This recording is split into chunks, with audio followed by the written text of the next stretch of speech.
Aujourd'hui, direction de la Loire, à Saumur-Champigny, donc à Saumur, sur l'appellation Saumur-Champigny et l'appellation Saumur aussi, en blanc, où nous avons deux cépages rois, le Cabernet Franc, qu'on retrouve sur la rive droite de Bordeaux, et puis le Chenin, qu'on trouve évidemment en Loire, pour faire des vins liquoreux, mais aussi parmi les plus beaux vins secs du monde, parce que des fois on oublie que le Chenin est capable des plus beaux vins secs, pour certains d'ailleurs qu'on retrouve en Australie, en Nouvelle-Zélande et aux États-Unis.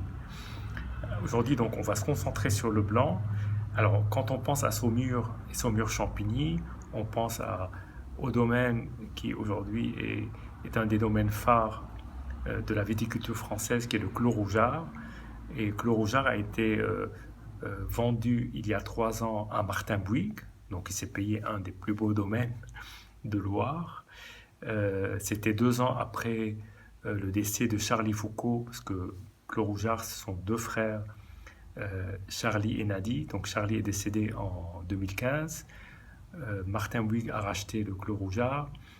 Nadi Foucault est parti et du coup travaille parfois à conseiller certains domaines. Et là, nous allons sur un domaine qui a été lui aussi racheté par quelqu'un qui ne vient pas du monde du vin, qui s'appelle Anatole de la Brosse, qui est issu du monde de la finance et qui est un passionné de vin et qui a racheté le domaine qui s'appelle le domaine des Closiers, qui était un bon domaine, pas forcément un des plus brillants, mais qui a retravaillé donc tout récemment pour essayer d'en faire quelque chose de, de, de grand, en tout cas c'est ça l'ambition, et a fait appel en particulier au vigneron Nadi Foucault, qui a donc partagé son expérience et son savoir-faire et sa connaissance de l'appellation, des parcelles, du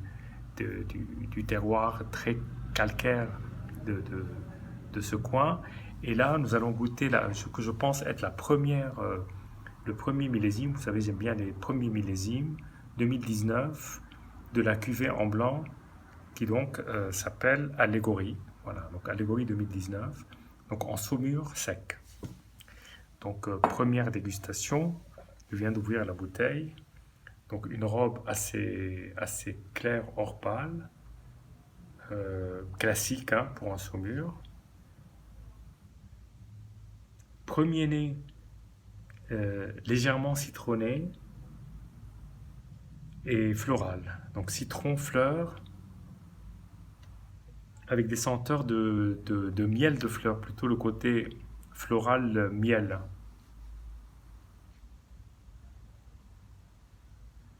Toujours un nez d'agrumes, frais, très frais. Je ne parle pas forcément de la température, mais c'est des senteurs fraîches, de fleurs coupées et d'agrumes.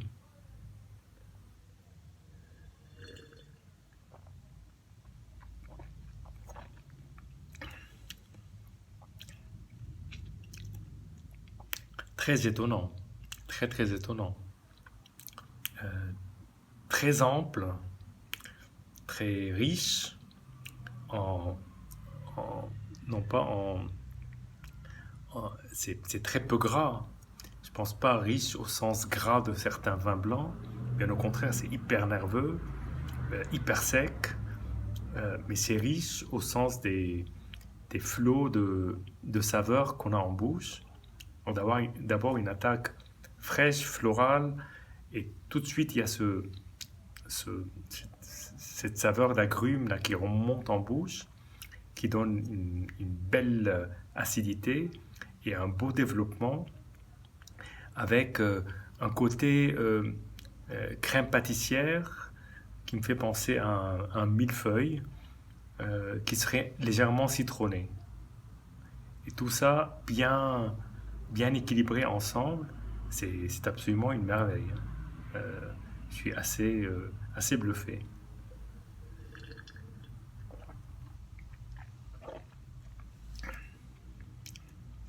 Très beau, il y a même un milieu très légèrement exotique.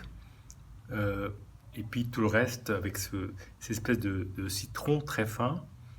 Et puis une très très très belle matière.